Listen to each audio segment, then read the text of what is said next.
फिर that is stats. Okay, हम लोग स्टैट्स को पढ़ रहे हैं। देखिए यहाँ पे इस चीज़ को सबसे इसका मीनिंग क्या होगा यहाँ पे, इसमें जो होगा आप लोगों का, इसको हम लोग स्टैट्स बोलते हैं। और यहाँ पे जो स्टैट्स का मीनिंग जो होता है मैथ्स में, वो क्या होता है वो समझ लेते हैं हम लोग। सबसे पहले ये डाटा से, इसका जो वर्ड है वो डाटा से जुड़ा हुआ है स्टैट्स का। इसमें डाटा का क्या करेंगे, इसमें डाटा का इसमें क्या करेंगे, कलेक्शन करेंगे, कलेक्शन ऑफ डाटा। डाटा का हम लोग क्या करेंगे, प्रेजेंटेशन करेंगे। प्रेजेंटेशन हम लोग किसी तरह भी कर सकते हैं, प्रेजेंटेशन करेंगे। डाटा का मेजरमेंट करेंगे। अगर हम लोग डाटा के साथ ये सारा प्रोसेस अगर करें तो इसी प्रोसेस को स्टैट्स बोलते हैं हम लोग। मीन्स स्टैट्स का मतलब हो गया collection of data as well as a presentation of data and measurement of data. ठीक है, तो यहाँ पे कलेक्शन, डाटा का जो कलेक्शन होगा, सबसे पहले हम लोग को सीखेंगे कैसे डाटा को कलेक्ट करते हैं। उसके बाद डाटा का प्रेजेंटेशन का कौन कौन सा तरीका है, जैसे आप यहाँ पे हो जाएगा आपका ऑगिव हो जाएगा, फ्रीक्वेंसी टेबल तो आपका कलेक्शन में आ जाएगा। नेक्स्ट जो होगा आपका प्रेजेंटेशन में आपका आ जाएगा पॉलीगन ग्राफ आ जाएगा। बहुत सारा जो ग्राफ हम लोग करेंगे वहाँ पे ये मेजर प्रेजेंटेशन से होगा। वो मेजरमेंट का मतलब होगा यहाँ पे मीन, जनरली आपकी क्लास में मीन, मीडियन, मोड, ये सारा इसका जो मेजर ऑफ सेंट्रल टेंडेंसी होता है वो चीज़ होगा आपका क्या, मेजरमेंट। तो यहाँ से हम लोग डाटा के भी रिगार्डिंग हम लोग पढ़ रहे हैं यहाँ पे। तो सबसे पहले स्टार्स का हम लोग क्या कर रहे हैं, इसका डिफाइन कर रहे हैं। तो देख ले यहाँ पे a branch of mathematics, a branch of mathematics which deals stats में क्या क्या पढ़ते हैं। अब यहाँ पे देख लेते हैं इसका स्टैट्स का एक हम लोग फ्लो चार्ट समझ लेते हैं। यहाँ पे स्टैट्स में हम लोग क्या क्या चीज़ पढ़ना है उस चीज़ को हम लोग समझ लेते हैं। सबसे पहला स्टैट्स में हम लोग क्या पढ़ेंगे, यहाँ पे सबसे पहला जो होगा वो क्या पढ़ेंगे हम लोग, इस टेस्ट का मतलब डाटा का कलेक्शन। मीन्स कलेक्शन का मतलब क्या होगा, डाटा का जो कलेक्शन होगा, कलेक्शन, डाटा कलेक्शन। तो डाटा कलेक्शन में हम लोग एक टॉपिक पढ़ेंगे जिसका नाम होगा फ्रीक्वेंसी टेबल, FT। इसका नाम क्या होगा, फ्रीक्वेंसी टेबल। डाटा का कलेक्शन में जो होगा हम लोग पढ़ेंगे फ्रीक्वेंसी टेबल। नेक्स्ट हम लोग के पास जो है डाटा का प्रेजेंटेशन। डाटा का प्रेजेंटेशन में क्या करेंगे हम लोग, डाटा का ग्राफ ड्रॉ करेंगे। डाटा का ग्राफ में क्या आ जाएगा आपका, सबसे पहले हम लोग सीखेंगे ऑगिव, हिस्टोग्राम, नेक्स्ट है बार ग्राफ, नेक्स्ट है फ्रीक्वेंसी पॉलीगन। तो ये हम लोग यहाँ पे डाटा का ग्राफिकल रिप्रेजेंटेशन करेंगे, मतलब डाटा से हम लोग ग्राफ को ड्रॉ करेंगे। और तीसरा स्टेप जो होगा वो हम लोग क्या करेंगे, मेजरमेंट, मतलब मेजरमेंट पर सीखेंगे। मतलब इसको हम लोग तीसरा को हम लोग कहेंगे सेंट्रल टेंडेंसी। ठीक है, सेंट्रल टेंडेंसी। सो सेंट्रल टेंडेंसी में क्या आता है आपका, एक मीन आता है, एक मोड आता है, और एक क्या आता है, मीडियन आता है। इसके अलावा बहुत सारा पार्ट है इसका, मीन, मोड, ये आपका मीडियन है। तो ये है आपकी डाटा जो होगा, किसी भी इंफॉर्मेशन का न्यूमेरिकल फिगर, हम लोग का किसी भी इंफॉर्मेशन, अगर कोई इंफॉर्मेशन हो और उस इंफॉर्मेशन का अगर न्यूमेरिकल फिगर हो तो उसको हम लोग कहेंगे डाटा, न्यूमेरिकल फिगर होना चाहिए। और वो जो इंफॉर्मेशन होना चाहिए वो वेल डिफाइन होना चाहिए, मतलब आप उससे आप उसको न्यूमेरिकल फिगर में कन्वर्ट कर सकते हो, वैसा इंफॉर्मेशन आपको होना चाहिए। डाटा जनरली आपका दो तरह का होगा, on the basis of investigator. Investigator का मतलब होता है जो डाटा का यूजेस, मतलब जो डाटा का यूज करना चाहता है उसके बेसिस पे डाटा दो तरह का होगा। पहला होगा प्राइमरी डाटा, दूसरा होगा secondary data. On the basis of arrangement, अगर अरेंज के अकॉर्डिंग दो तरह का डाटा होता है। ठीक है, अरेंज के अकॉर्डिंग पहला होगा रॉ डाटा और दूसरा होगा ग्रुप डाटा। एक रॉ डाटा होगा, एक ग्रुप डाटा होगा।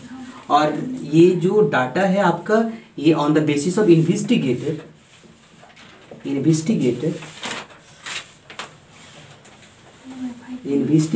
ये डाटा दो तरह का होगा। पहला डाटा को हम लोग कहेंगे प्राइमरी डाटा, दूसरा को कहेंगे सेकेंडरी डाटा। एक प्राइमरी डाटा होगा, एक सेकेंडरी डाटा होगा। तो यहाँ पे उसके बाद हम लोग डाटा का प्रॉपर्टी सीखेंगे कि डाटा का क्या क्या प्रॉपर्टी होता है। सबसे पहले हम लोग डाटा का डिफाइन कर लेते हैं हम लोग। The set of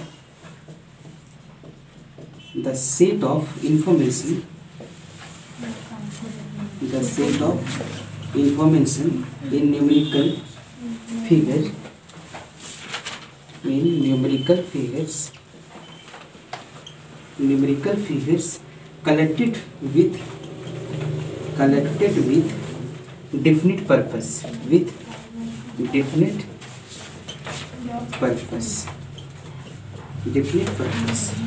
those definite purpose is known as data. उसको हम लोग क्या कहेंगे, डाटा कहेंगे। नेक्स्ट देखें,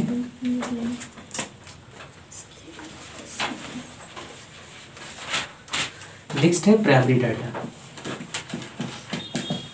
प्राइमरी डाटा क्या होता है उसको हम लोग पहले समझ लेते हैं, पहले डिफाइन इसका कर रहे हैं। The data collected by the investigator, the data collected by investigator, the data collected by investigator himself with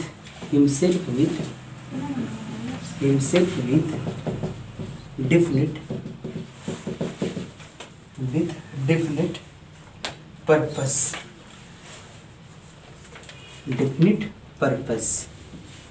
objective लिख सकते हैं, definite objective are known as उसको हम लोग क्या कहेंगे, primary data, or known as primary data.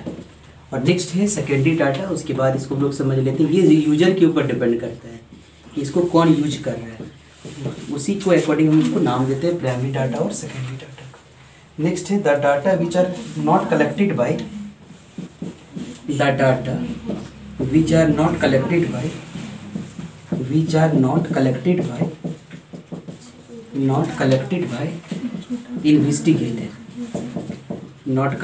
by investigators but are the obtained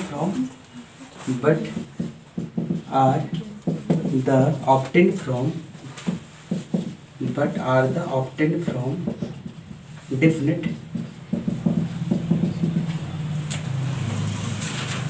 definite source are known as secondary data,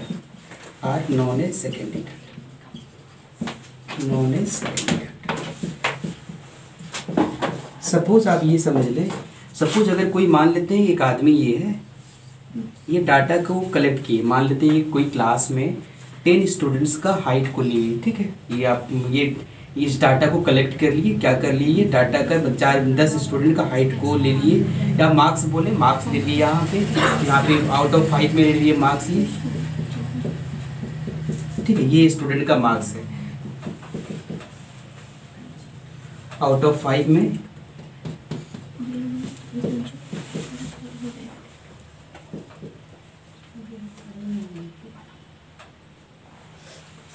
ये है स्टूडेंट का मार्क्स। ये आप देखें, ये जो डाटा का कलेक्शन कौन किया, ये किया। अब ये चाह रहा है क्या, इस डाटा को चाह रहा है कि इस डाटा को हम लोग क्या करेंगे, इसको हम लोग डिसेंडिंग ऑर्डर में लिखते हैं, मतलब पहले बड़ा से छोटा लिखते हैं। अगर ये डाटा का कलेक्ट खुद किया और खुद अगर इस डाटा को यूज कर रहा है, तो इसी डाटा का नाम क्या पड़ जाएगा, प्राइमरी डाटा। मतलब जो डाटा को कलेक्ट किया वही उस डाटा का यूज कर रहा है। और सपोज ये अगर कोई दूसरा, अगर यहाँ पे कोई दूसरा लोग यहाँ पे आए, अब इस डाटा को क्या किए हो, इस डाटा को क्या कर दिए हो, इंक्रीजिंग ऑर्डर में इसको सजा दिए या डिक्रीजिंग ऑर्डर में सजा दिए। तो ये आदमी के लिए जो डाटा, यही सेम डाटा को क्या कहेंगे, सेकेंडरी डाटा। मीन्स ये यूजर के ऊपर डिपेंड करता है। अगर यूजर और जो कलेक्टर, मतलब जो कलेक्ट किया डाटा को, दोनों सेम हो जाए तो उसको हम लोग कहेंगे प्राइमरी डाटा। और अगर कोई डाटा को कलेक्ट कोई दूसरा कर रहा है और उसका यूज कोई मतलब दूसरा कर रहा है, इसका मतलब क्या हो, सेकेंडरी डाटा। इसका मतलब कर सकते हैं user not equal to collector, मतलब जो कलेक्ट मतलब डाटा का कलेक्ट करने वाला। अगर दोनों अगर इक्वल नहीं हो उसको हम लोग सेकेंडरी डाटा कहेंगे। और प्राइमरी डाटा में क्या मतलब, जो डाटा का कलेक्ट किया है वही डाटा का यूज करे तो उसको हम लोग कहेंगे प्राइमरी डाटा। तो ये जो डाटा में सबसे पहले हम लोग सीखेंगे ऑब्जर्वेशन क्या होगा। ऑब्जर्वेशन का मतलब होता है कि जो भी डाटा में जो डिफरेंट टाइप के different types of numerical figure, जो भी अलग अलग न्यूमेरिकल फिगर यहाँ पे दिखे उसको हम लोग क्या कहेंगे, ऑब्जर्वेशन कहेंगे। सपोज हम एक रॉ डाटा ले लेते हैं। रॉ डाटा का मतलब एक रो में आपका एक डाटा, जैसे मान लीजिए 4 है, 3 है, 2 है, 4 है, 3 है, 2 है, 4 है, 1 है, 2 है, 3 है, ठीक है। ये अब यहाँ पे देखिए, यहाँ पे इसमें कौन कौन सा न्यूमेरिकल फिगर दिख रहा है, तो कौन कौन सा अलग अलग न्यूमेरिकल फिगर कौन कौन सा दिख रहा है वो देख लें हम लोग। तो पहला तो ये दिख रहा है न्यूमेरिकल फिगर में, इसमें 1 दिख रहा है, 1, उसके बाद क्या दिख रहा है आपका 2, फिर क्या दिख रहा है 3, फिर क्या दिख रहा है 4। तो ये आपका ऑब्जर्वेशन हुआ, इसका ऑब्जर्वेशन क्या हो गया आपका 1 2 3 4, ये आपका ऑब्जर्वेशन हुआ। ये है ऑब्जर्वेशन। ऑब्जर्वेशन का मतलब हो गया अलग अलग जो न्यूमेरिकल फिगर आपको डाटा में मिलेगा उसको हम लोग कहेंगे ऑब्जर्वेशन। नेक्स्ट हम लोग कहेंगे रेंज क्या होगा। देखिए तो रेंज का मतलब क्या होता है, द डिफरेंस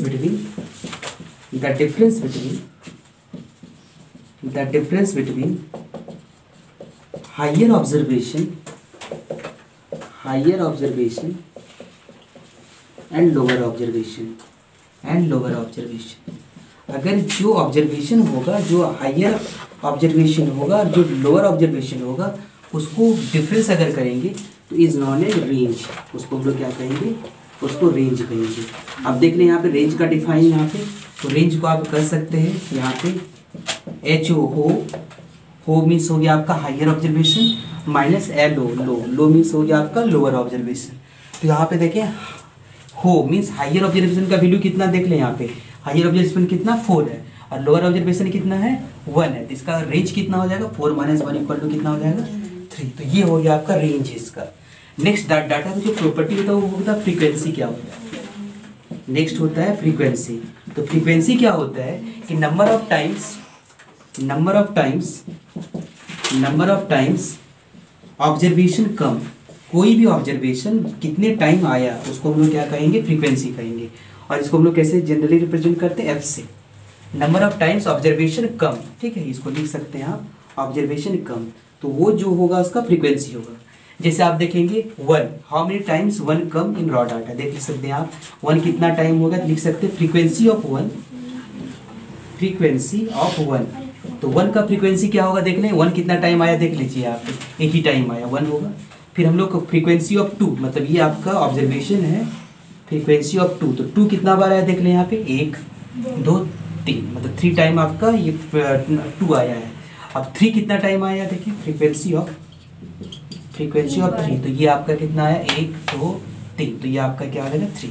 फ्रीक्वेंसी ऑफ 4, तो फ्रीक्वेंसी ऑफ 4 क्या हो जाएगा देखिए आप, फ्रीक्वेंसी ऑफ 4 क्या होगा 1 2 3, तो ये आपका, तो ये सारा जो होगा वो क्या निकल गया आपका फ्रीक्वेंसी निकल गया कि एक ऑब्जर्वेशन 1 का फ्रीक्वेंसी कितना है, इसको हम लोग किसे रिप्रेजेंट करेंगे, एफ से। तो ये आपका एफ का, ये है आपकी फ्रीक्वेंसी। नेक्स्ट हम लोग के पास यहाँ देखते हैं टेलीमार्क्स। नेक्स्ट हम लोग सीखेंगे टेलीमार्क्स क्या होता है। अब टेलीमार्क्स में क्या होगा, आपको सिंपली आपको पता होगा, टेलीमार्क्स को जो है वो हम लोग फ्रीक्वेंसी को रिप्रेजेंट करने के लिए हम लोग को यूज करते हैं। टेलीमार्क्स को पता होगा आपका 1 के लिए टेलीमार्क्स इस तरह लिखते हैं, 2 के लिए ये, 3 को हम लोग ऐसा रिप्रेजेंट करते हैं, 4 को इस तरह करके, 5 के लिए हम लोग क्या करते हैं, ये सेट बनाते हैं, ये 5 का हुआ, ये अगर हम लोग लेंगे ये 5 का ये सेट बनता है 10 का हो गया। तो इस तरह करके हम लोग का टेलीमार्क्स बनता है। तो ये है आपकी टेलीमार्क्स। और अगर कोई डाटा में आपके पास क्या हो ऑब्जर्वेशन हो और क्या हो फ्रीक्वेंसी हो और क्या हो टेलीमार्क्स हो, अगर 3 चीज़ अगर किसी डाटा में हम लोग लिखें, इसको एक टेबुलेट करें, तो इसी को हम लोग कहते हैं फ्रीक्वेंसी टेबल। इसी को हम लोग क्या कहेंगे, frequency table. Means a table which consist observation, tally marks as well as frequency is called frequency table. मतलब जिसमें ऑब्जर्वेशन आ जाए, फ्रीक्वेंसी आ जाए और क्या आ जाए, टेलीमार्क्स आ जाए, तो उसको हम लोग क्या कहेंगे, फ्रीक्वेंसी टेबल कहेंगे। ठीक है, तो ये है आपकी फ्रीक्वेंसी टेबल।